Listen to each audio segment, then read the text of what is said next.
The remains of a Yahwistic temple discovered in Arad, Israel, possess standing stones called Massebot, which are central to its worship space, yet this type of artifact is conspicuously absent from the Bible's detailed descriptions of legitimate Israelite worship and often condemned. This stark archaeological finding challenges our understanding of early Israelite religion, creating a profound tension between what the biblical text prescribes and what ancient worshippers actually practiced. How could an item so integral to a temple site, undeniably dedicated to Yahweh, be so thoroughly erased or demonized by the very tradition that supposedly represents it? We are left to wonder if our received understanding of ancient Israel's spiritual landscape is missing an entire dimension. Before we dig deeper into these forgotten stones, I'm curious, when you picture ancient Israelite worship, what images come to mind? Did you ever imagine a place with standing stones? Or was your picture strictly limited to the Ark and the menorah? Share your thoughts in the comments below. In the sun-baked dust of the Negev desert, a remarkable secret lay buried for millennia. In the 1960s, archaeologists led by Yohanan Aharoni unearthed the ancient city of Arad, a formidable fortress guarding the southern frontier of the Kingdom of Judah. As their shovels peeled back the layers of time, they expected to find fortifications, homes, and administrative buildings. What they didn't anticipate was the complete layout of a fully functioning temple, deliberately built within the city's walls and unmistakably dedicated to the God of Israel. It was a discovery that would rewrite chapters of our understanding of ancient Israelite worship, creating a direct visual counterpoint to the biblical narrative. This wasn't a small, crude shrine. It was a sophisticated cultic complex. The Arad temple mirrored the architectural blueprint of the Jerusalem temple, albeit on a smaller scale. It featured an outer courtyard, a main hall or hekal, and a most holy inner sanctuary, the VR, but it was within this inner sanctum, measuring just a few square meters, that the most astonishing and unsettling discovery was made. Instead of an empty space or an ark, archaeologists found two upright stone pillars, flanked by two small incense altars. These were the Massebot, standing stones, and their presence here presented an immediate profound challenge to everything the Bible seemingly taught about proper Yahwistic worship.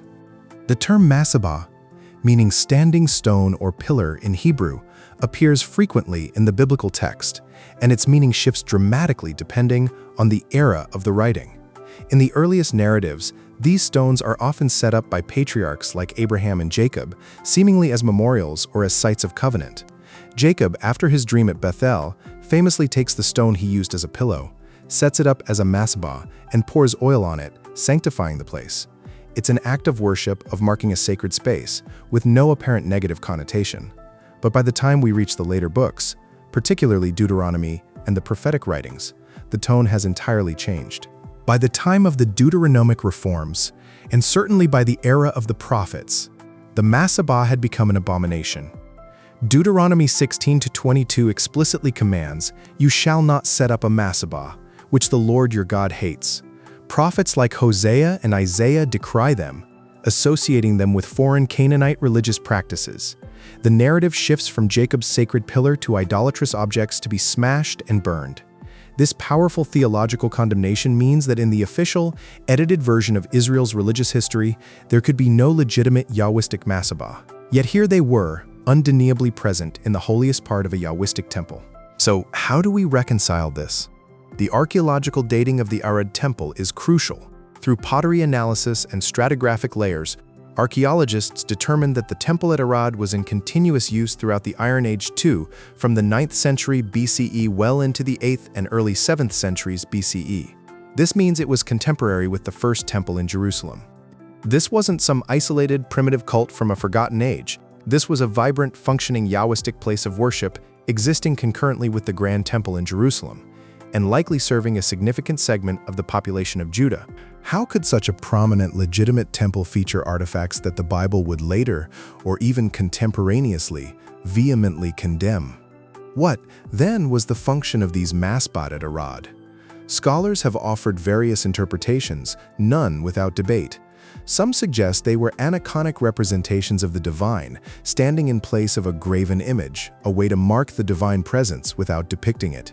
Others propose they were memorial stones, much like Jacob's commemorating an encounter with God or a significant event. The most compelling evidence, however, points to their active use in ritual. One of the Massebot at Arad shows distinct signs of burning, suggesting that offerings, perhaps incense, were burned on or before it. This indicates a direct cultic purpose, making them not just symbols, but active participants in worship. If offerings were made in their presence, what did that truly imply about the early Yahwistic belief system? The inner sanctuary at Arad, with its 2 incense altars and 2 standing stones, presents an even more complex puzzle. The Jerusalem temple, as described in the Bible, had a single altar for incense, and its Holy of Holies was either empty or housed the Ark of the Covenant, never standing stones. The duality at Arad has prompted provocative questions. Why 2 altars? Why 2 Massebot? Some scholars have cautiously suggested that this duality might hint at a cult that acknowledged not just Yahweh, but perhaps also a consort deity like Ashura. This brings us to one of the most controversial and uncomfortable aspects of ancient Israelite religion: the persistent archaeological evidence for syncretism, particularly the worship of Asherah alongside Yahweh.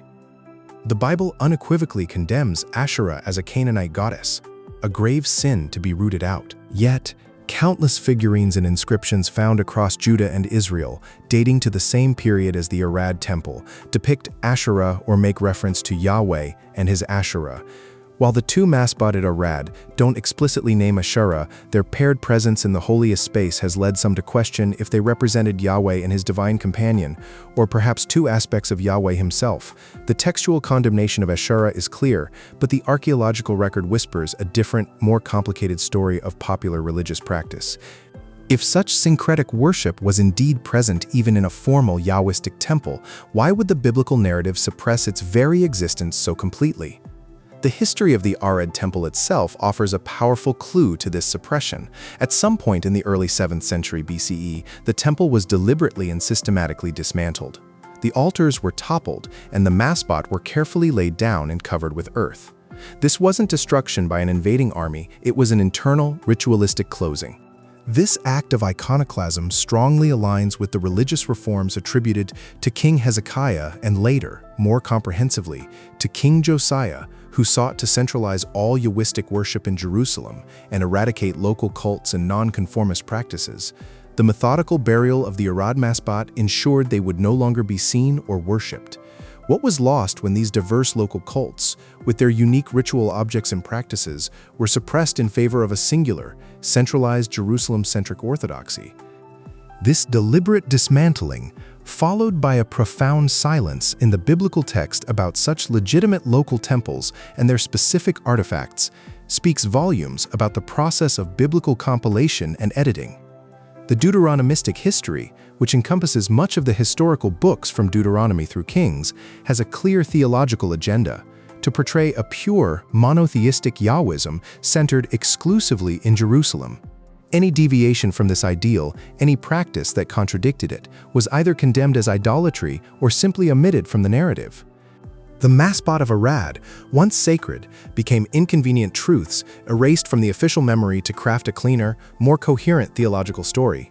This process highlights an uncomfortable truth for us today. The Bible is not merely a neutral historical record. It is a carefully curated theological argument, shaped by the perspectives and agendas of its compilers. The Arad temple was not an anomaly. Archaeological evidence from other sites like Tel Dan, Lachish, and even the Elephantine papyri from Egypt reveals a much more diverse and decentralized picture of ancient Israelite religion than the Bible alone suggests. At Tel Dan, another Yahwistic cult site from the north, featured its own unique altars and cultic objects. These findings confirm that local cults, often with their own distinct practices and ritual paraphernalia, flourished for centuries. These were not fringe groups. Many appear to have been mainstream for their regions. It makes you wonder, was Jerusalem, with its emphasis on a singular temple and absence of Massebot, the exception that eventually became the rule, rather than the original, universal standard? If these local temples were so prevalent, how did the Jerusalem cult manage to consolidate power and establish its narrative as the dominant one?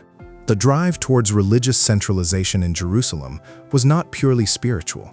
It was deeply intertwined with political power. A single, exclusive cult meant a single, exclusive center of authority, both religious and secular. Kings could consolidate their power by controlling the temple, its priests, and its considerable wealth and influence. Suppressing local cults, like the one at Arad, was an effective way to eliminate competing centers of power and ensure loyalty to the Jerusalem throne. The conflict was between local autonomy and central authority, and the stakes were high: control over the narrative, control over the people, and control over the flow of offerings. The ultimate cost of this centralization was the suppression of a rich tapestry of local religious practices, many of which were likely sincere expressions of Yahwism. This shift is also reflected in the evolution of language. The Hebrew word Massebot itself undergoes a semantic transformation. From a neutral or even positive term in archaic texts, it becomes laden with negative connotations, synonymous with idolatry and paganism. This linguistic redefinition was a powerful tool in the ideological battle. By changing the meaning of the word, the reformers could delegitimize practices that were once acceptable.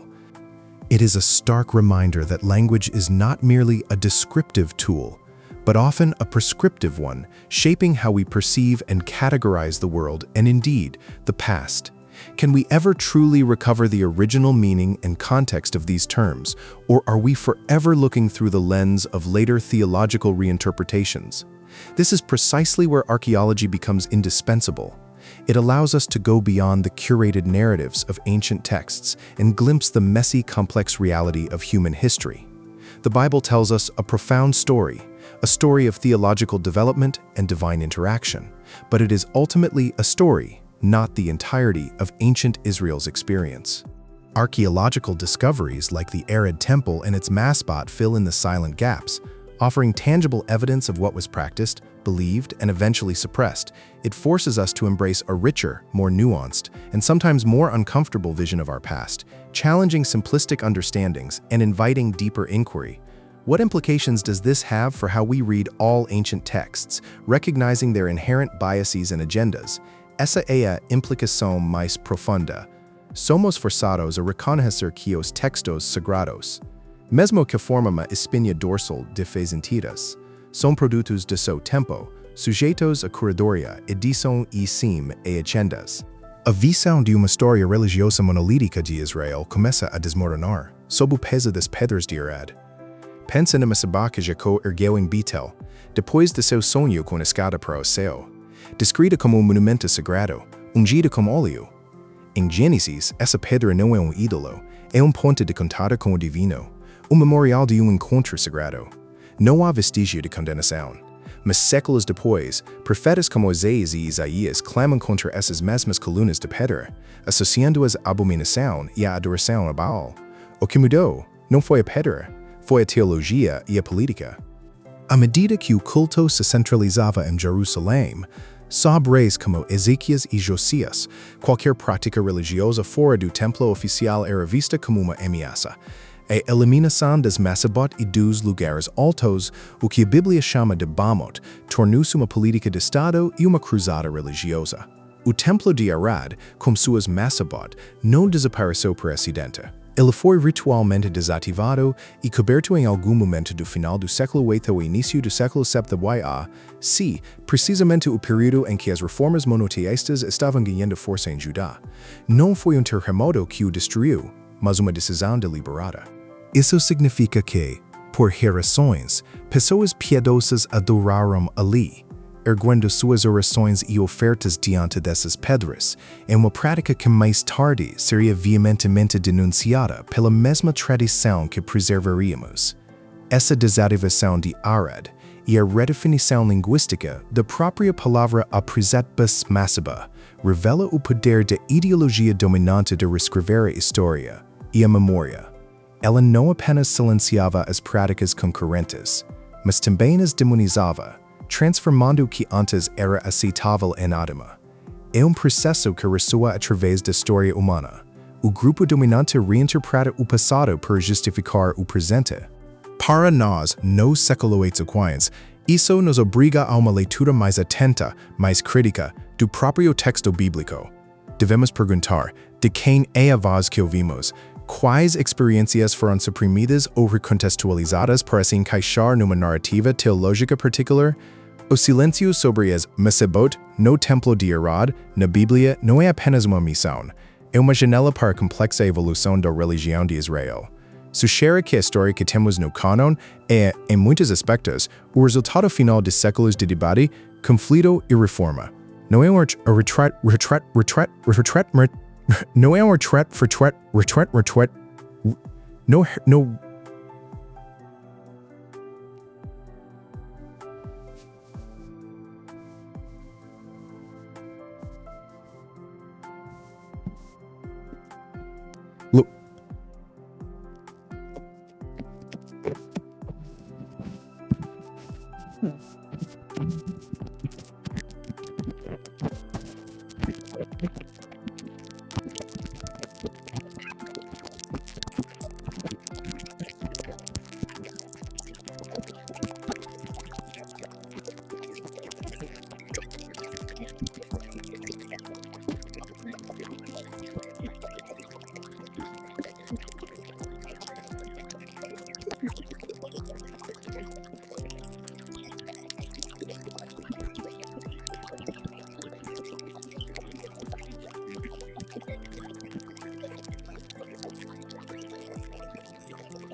As pedras de Arad são uma prova física disso, artefato teimoso que se recusa a ser silenciado, mesmo quando a história oficial tenta fazê-lo. Elas nos mostram que a fé e a prática religiosa são fenômenos vivos, dinâmicos, que se adaptam e se transformam em resposta a mudanças sociais, políticas e culturais. Isso levanta uma questão ainda mais intrigante. Se essa foi a sorte das Massebot, quantos outros elementos do culto ou da crença israelita primitiva foram suprimidos ou reescritos de forma semelhante, deixando apenas ecos distorcidas ou silêncio total nos textos? A arqueologia, ao nos apresentar esses objetos proibidos, não apenas preenche lacunas. Ela nos obriga a reavaliar a própria estrutura da narrativa, transformando-a de uma história linear e inevitável em drama multifacetado de escolhas e consequências.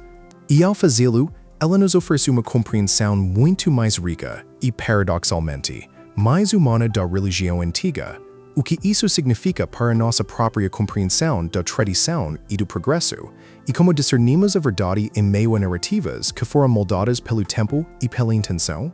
The uncomfortable truth revealed by the Arad Massebot is that ancient Israelite religion was far more diverse, dynamic, and complex than the Bible, in its final form, allows us to see. There was a time when standing stones were not just tolerated but actively worshipped within Yahwistic temples, only to be systematically erased from the collective memory and demonized by later theological movements. This tension between textual idealism and archaeological reality isn't a challenge to faith itself, but an invitation to a more sophisticated understanding of history and the human journey of belief. History, as they say, is written by the victors, or in this case, by the theological editors who shaped the enduring narrative we still read today. What can we learn from confronting this profound complexity and the deliberate choices made by those who shaped our sacred texts? The Arad Temple and its Massebot stand as undeniable evidence that a vibrant, varied Yahwistic worship existed outside Jerusalem's strictures, sometimes even contradicting them. We can confidently say that objects considered sacred and central at one point were later condemned and erased from official memory. What we cannot fully know is the precise theological nuance behind those Arad Massebot, whether they truly represented Yahweh alone or if they hinted at a more complex pantheon, long before such ideas became unequivocally heretical. They invite us to embrace a more nuanced, complex vision of ancient Israel, one where the written record, however sacred, is not the only voice from the past. and it makes you wonder what other truths lie buried, waiting for a shovel or a careful eye to bring them back into the light.